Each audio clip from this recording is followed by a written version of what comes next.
All right. Welcome again to another episode of the His and Her podcast, where we discuss relationships, dating, marriage, couples, and sometimes we go outside of that topic and address some other things. Today, I have a special guest, as always. My co-host, Roller Coaster Rouge, is not here with us today, so I'm gonna hold it down for both of us. But the guest that we have today is a new friend of mine that I'm appreciative for our friendship, our building friendship. But this gentleman, I had the pleasure to sit down with me today and talk about a whole bunch of stuff, right? So he's from Reading, PA. He goes by Ebony McNeil. He has a whole lot to talk about and unwrap, and we're going to start right now. So Ebony McNeil, welcome to the show. Hey, thank you for having me, man. Appreciate it. Thank you for just even taking a good hour out your day to come chat with us. I just kind of want to dive right into it. I want people to just get a quick background, lay the land of who you are and what you do, how I've gotten to know you. So let's start with where you're from and how long you've kind of been in that area. I'm from Reading, PA. I've been there my entire life, 48 years, going on 49. Okay. Born, bred, and proud to be from there. That's about it. Well, how I met you, with my organization. I have an organization called The Forge. It's The Forge of Reading is the legal name of it. And we are a men's enhancement organization. We focus on character building, etc. I'll get in that a little later. How me and you got cool is I seen your work. I seen some other work you did for a friend of mine who was a previous guest already, Hamilton Newton. Yeah. And Shout out to Vidal. Yeah, shout out to H. Vidal. Yeah.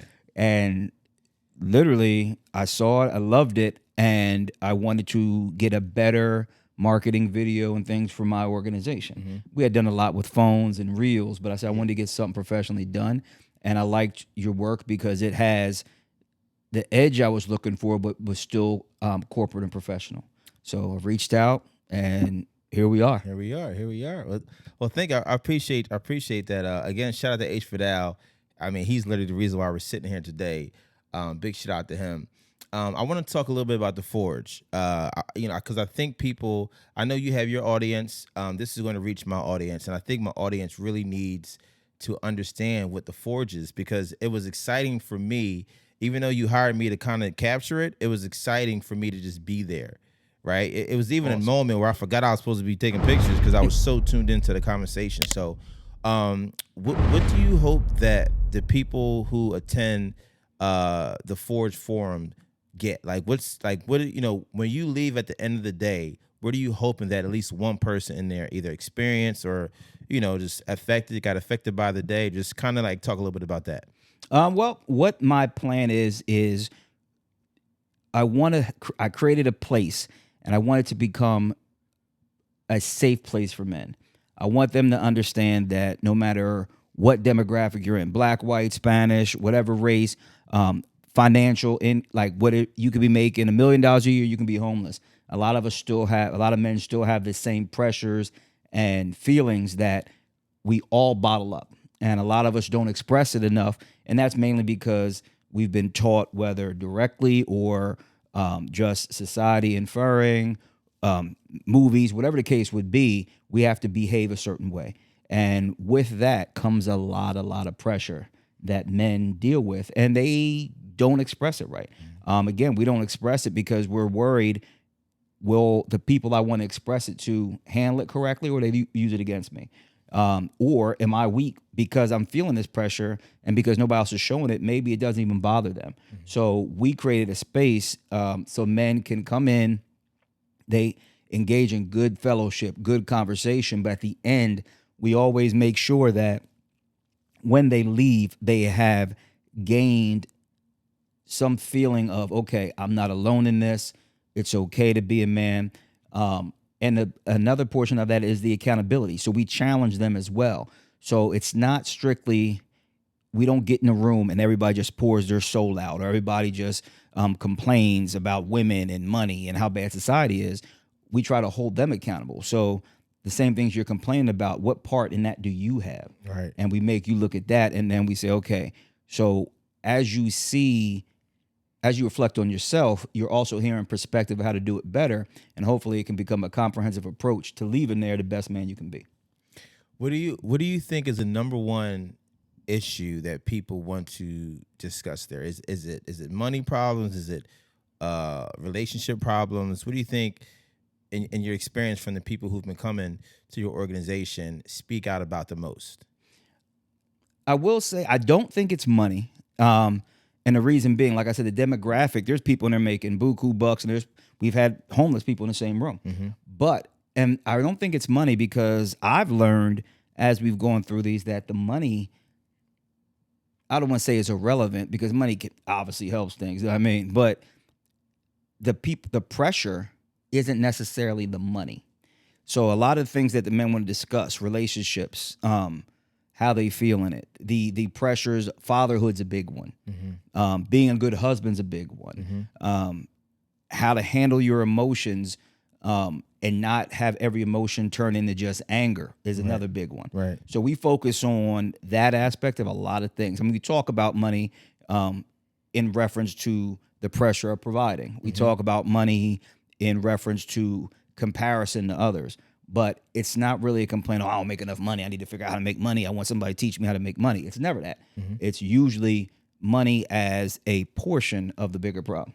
Today, I'm not sure how much online viewing that you do versus Instagram, TikTok, or Facebook and these other platforms. But to me, I feel like there's a war against men and women. Yes. When it comes to relationships, right? I feel like for some reason at this time, I mean, I'm only 36, 37, something like that. But I like to say I'm from back then, right? Okay, You know, okay. I grew up, my mom used to say always has the oldies playing vinyl. You know, our TV was black and white. I was before internet, you know? Yep. But I feel like right now we're having a difficult time getting along right now, from what I'm seeing from people my age who are still single, right? I'm not, by the way, but and people who are younger. Do you see this? Do you see this problem existing right now as well, or is it just you think it's? Oh, it's definitely not just you. Okay. I think that's one of my biggest stress factors myself right now. I'm old school. I'm a romantic. Like, I believe in love. Now, don't get me wrong. I was single. I ran around, did my thing, all of that. But I believe in having that person, that one person. And when I listen to this, like you said, it's a lot of men versus women when it shouldn't be. But I don't, and I believe, as I've dove into social media, especially YouTube, watching a lot of podcasts and things like that, there is a growing group of people who wanted to go back where it's about love, it's about oneness, it's about that partner. I believe, though, that over so many years, and rightfully so, let me make that clear, there was a lot done to uplift women. Because us men, let's keep it real, men were the dominant race in society, and they abused it a lot. So that's why you have women getting paid less and things like that. Right. So over the past how many years, there's been a lot done. Support groups, women's leaders, things like that to help uplift women. And again, 100% necessary. What happens then is women have gotten stronger in a lot of areas, and unfortunately, men have not. We've gotten a little weaker in a lot of areas. What are some of the areas you say that women have gotten stronger in? Their willingness to speak up. There's a lot of women smart as shit. You know what I mean? Can I swear on here? Yeah. All right, bet. A lot of women were smart as shit, but the funny part is, in the past, in history, they were all taught to keep quiet. Or they felt that in the boardroom they couldn't speak up, even though they may have the best idea in there. So that's one thing. But then, you know. And how have men weakened? Because, unfortunately, when you are in a position for so long that you are at the top of the food chain, you don't really feel like you need to excel. So a lot of men, I mean, that's why if you look, college enrollment for women is through the roof. Men is declining steeply. Then there's, you know what I mean, nothing against video games, but there's guys who that's all they want to do. They want to stay in the house, play video games, late 20s, 30s, and this women of the same age are killing it. So what happens then is, why is a woman going to deal with that? You know what I mean? And then also, even emotionally, now, men were never taught to be emotional in a way that women are emotional. Do you think that's do you think it's a good idea for a man to be emotional? And if so, when is that good time to be emotional? I think you have to be in touch with your emotions. I don't think you should be emotional. Okay. I think a man should be in touch with his emotions and be able to expound on those clearly.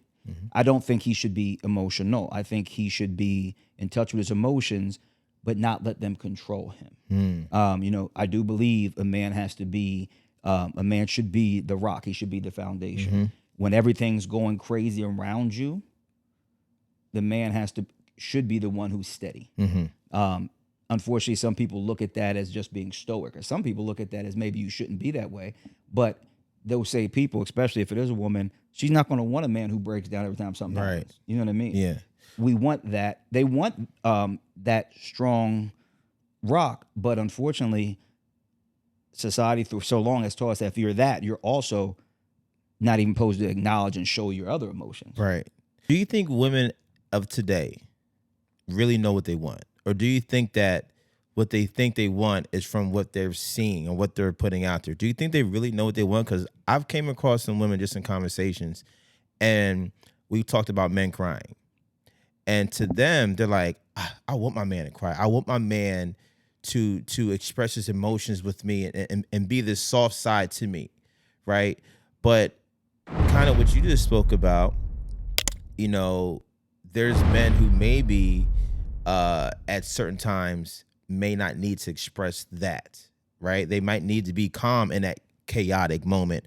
Or if a guy just lost his job, I mean, does the girlfriend really want him to cry? You know what I mean? They to me, I feel like they want the problem to be fixed and keep it pushing. So back to the question, do you think that women really know what they want out of a man today? I think what they want and what they're supposed to want per society and social media are two different things. I think they want that bond, that general, I know how he thinks, feels, etc. I know his emotions, but they also, like you said, if you listen to hip hop nowadays, dudes ain't got no feelings. You know what I mean? They're walking around, they're worried about 13 women and okay, you broke my heart, I'm going to the next one, stuff like that. But when I think about the man being in touch with his emotions, when women say, oh, I want my man to cry, let's be real. You want him to cry when you think it's okay for him to cry. And that's where things get foggy at. Because when a man wants to cry, it's usually a buildup of things. And it's not, when he decides he wants to cry, it's not going to be the same time that his woman thinks he should cry. It's just not. Obviously, a death in the family, something like that. Right. But in general, as a guy, I can tell you, there's times I just sat there and was overwhelmed. Sometimes just because there's so many things to do, or sometimes if work, the forge, and home are all not in the best place, I just get stressed out. It may not lead to crying, but I can see how that thought would lead to it. Right. A woman wants a man to cry, but the key also is, what if you're why he's crying? Do you want to hear that? Right. And a lot of times they don't, because then they lash back out, and it leads a man then to clam up, and he's not going to say nothing. He's not going to say anything. So then you're going to get what you want, which is him not crying, but the part of crying that you want, he's never going to do again. Right. You talk about accountability in your organization. What do you think men need to be accountable for more now? That where, some of us might say, oh, this is the reason why, that's the reason why, and they're not looking at themselves. What are some things, maybe the top 2 or 3 things that you're like, if men are more accountable about this, we could come across better as better husbands, maybe fathers? Number one is decision making. I don't believe in coincidence. I don't believe in things just happening. I think everything's a decision that was made someplace along the line that either came home to roost long term or short term. I believe that's huge. Men have to make decisions, and sometimes you got to look at, when you make the decision, what is the long term effects of this. Let's take, for instance, a dude sees a chick. In every sense of his mind, he may be able to say, I'm gonna smash this. I'm stressed out at home. My wife ain't giving me none. Work stressing me out. I ain't messed with nobody in this long. I see this joint. Yo, she's fire. The implications of that, you doing that at that time, you may get away with it. The problem is, are you doing it with the thought process of what happens if you don't? Right. You know what I mean? Okay. So what you're saying is doing more thinking on both sides of the coin, both scenarios. Yes. Okay. You have to be prepared whenever you make a decision. And this is where I think, why men should stay calm and not let their emotions control them, because emotions usually affect the decision right now. You have to realize when you make a decision, you have to, I'm not perfect by any means, and my wife, I'm sure, will attest to that.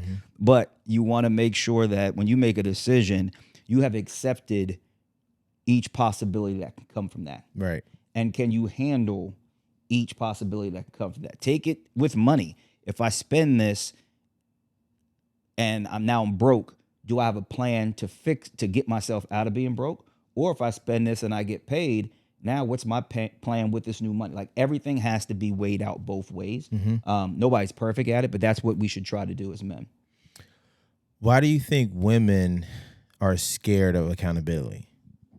That's been my kind of experience. Is it takes a while for them to say, damn, it might be me.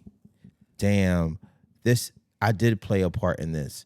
Because I feel like men, as men, again, I'm talking from my experience, we take a lot of the blame for the goods and the bad.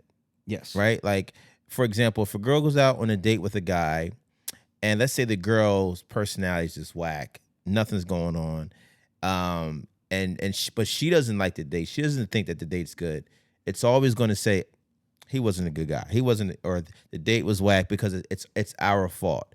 It's very rare that I see women stand up and say, hey, damn, this is the part that I played, and actually go back and analyze. I wonder if I did this different, or saw this different, or maybe communicated this different, what path would it have went to?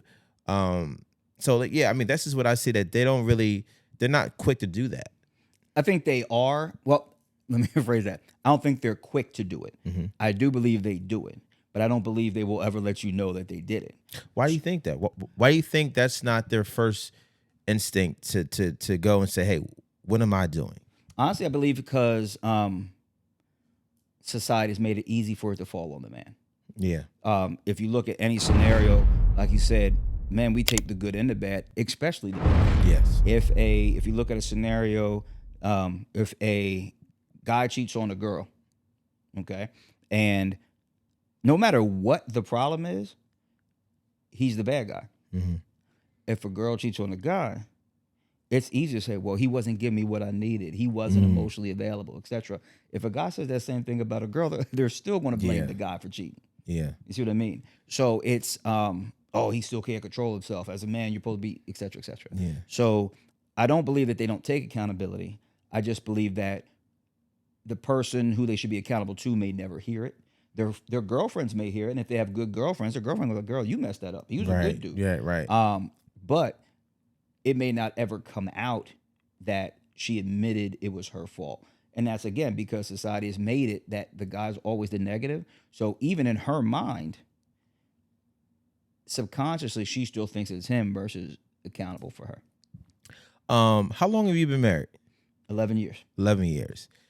Congrats to that. Oh, thank you. Thank you. All right, so people want to know, right? And I know a lot of times people don't want to hear it from me, so it's good that I have guests come on the show.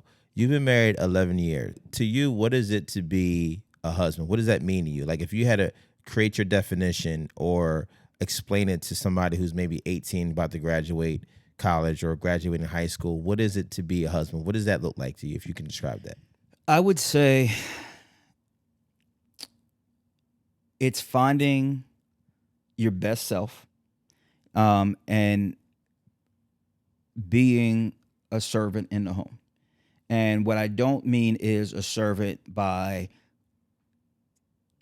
what you do on the daily. Like, I'm not saying being a servant means you got to do the dishes every day, you got to do this every day, you got to do this every day.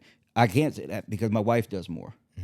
But a servant is that you want to be. Actually, on my podcast, a gentleman said it the best. He said, "You're a servant king." He said, "You are the rock as far as calmness, as far as anything getting overly detrimental to your family, but you don't have to rule with an iron hand." And with being a husband, you should be putting someone before yourself. Your job is to protect this woman, to honor this woman, to do these things. And again, we all fall short. We all have mistakes. Right. But what it means to be a husband means, that you are protecting that person. You're also representing, and this is a big part, you have to represent that person when you're out. Being a good husband means when you're walking down the street, if someone sees you and knows you, you are strong enough to deter distractions. You are strong enough, and that means outside the home and inside the home. Right. It's a very complex definition of what a husband is, but it's an honorable thing. Like, I love it. I can't imagine not being a husband. How did you learn how to be a good husband? Because a lot of guys are like, well, my father wasn't, not me, but a lot of guys are saying my father wasn't around. Like, where do we learn? Because there's not school. You can go to learn to be a doctor, right? Lawyer, nurse. You can go get a trade, be a plumber. Where does one learn to be a husband? I don't think, honestly, it's a 3-part answer. First part, there's no handbook. So you can't say, oh, I've learned how to be a husband, because that means you've reached that. A doctor, you take a test that finally shows you're a doctor. Okay. With a husband, that never happens. Right. Life's evolving, things are evolving, society's evolving. So what it means to be a husband is constantly evolving. My second portion of that would be my faith. I mean, faith is everything. So when you listen to it and you hear how God treated the church, that's that's where you look at it. Corinthians, I have it on my arm when he talks about love is patient, love is kind, love is this. You have to keep that in the back of your brain. You have to be patient, because like we discussed, women's emotions are different than men's. So how she acts is not going to be how you think she should act. And you have to be patient enough to go through that. Another thing I will say is you learn from other men who are succeeding in that, who are growing in that. Right. I try to purposely surround myself even more now as our relationship's gone longer. I've tried to surround myself with people whose relationship has gone longer than mine. Right. And you pick their brains, and just through conversation, you watch them, you see their interactions, and then maybe on the side they will share with you some of the struggles they've had, so that way you don't feel alone. So I don't think there's like a perfect way to do it. Maybe like a combination of those. Yeah, it's a bunch of those things, and you figure out what motivates you. Honestly, there's podcasts that I listen to that are just about relationships. Yeah. And sometimes I do it so that, I don't think I'm crazy. Right. Because again, I could be a romantic and I know what I want. And then I hear other people say what they think, and I'm like, I don't agree with that. So to keep my mind fresh, I listen to people who actually do think and feel the same way I do. What's the biggest thing you learned about yourself from being married 10 years? The biggest thing that just being married to your wife, like, man, I didn't even know this about myself. whether it's something good that you didn't know or something that you know you need to work on? I'm a lot more patient than I ever thought I would be. So that's a good thing I've learned. I also learned that I can handle more than I thought I ever could, because you're also dealing, as a husband, you're dealing with the emotions and the problems and issues of not just you anymore. You have to be there for your wife's problems, and let alone if you have kids, now you got to be there for their problems. So you can handle a lot more than you could. And even with that, tying that in, you can handle, everybody, when you're young and you're single, you're like, oh, if this ever happens, I'm out. If this ever happens, I'm out. When you truly love somebody, that's not always the answer. You got to work through it. And again, that's for you to decide as a person, Right. as a husband. But you find out that you can, everything you thought was a deal breaker isn't really a deal breaker. That's what I've learned the most. And honestly, I will say I've learned a different level of love, real rap. Like, again, you're single, 20s, running around messing with as many people as you can. And then when you finally find someone and you're like, hey, I actually am in love. Like, even now, and even a physical aspect of it, we're married 11 years, and I still get as turned on by her as I did 11 years ago. Right. You know what I mean? And there's a lot I talk to dudes that you're like, I'm tired of her. Right. Someone else. I'm like, nah, I'm good. I can't Yeah. wait to get home. Yeah. You know what I mean? So it's, Yeah. I've learned that, in one nutshell, I've learned that everything I thought up until marriage changes when you get married. Nice. All right, check it out, man. This is part 1. We'll be right back. More with Ebony McNeil, man. Stay tuned, y'all.